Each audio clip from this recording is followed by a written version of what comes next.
welcome to 3 Minutes with Rena. Thank you once again for allowing me to come into your world, even if it's just for a few minutes. I was reminded of a time in my life when I was working full-time and, it was stressful, but I was pressing through. All 5 sons were still at home. The youngest was, I believe, in elementary school at the time. And basically, to make a long story short, suddenly I found myself taking care of my mom full-time, and she actually came to live with us.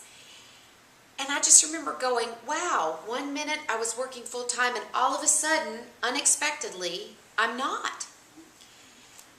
With the stress of just such a sudden change, and of course her health was not very good, especially mentally.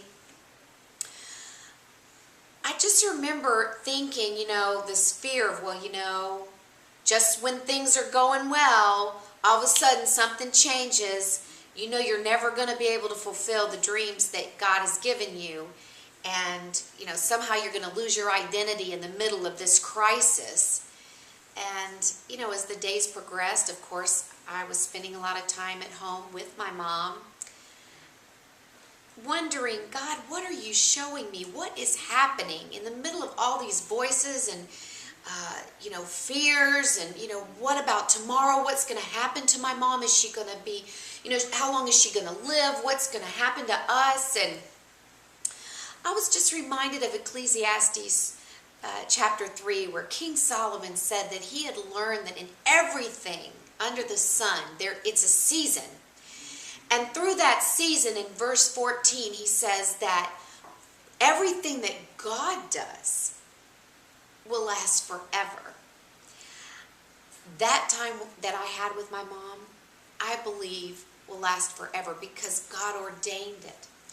And now that she's gone, I am so glad that I had that time with her. In the middle of that time, I wrote a book about our testimony and was able to have that time at home to do that.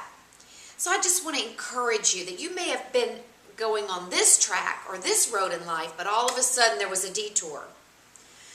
But for everything, there's a season. That means seasons don't last forever. So embrace that season. Allow God to show you who He is, because it will last forever. It says, the Word of God says that He doesn't add to it or take away from it, because He wants people to fear Him.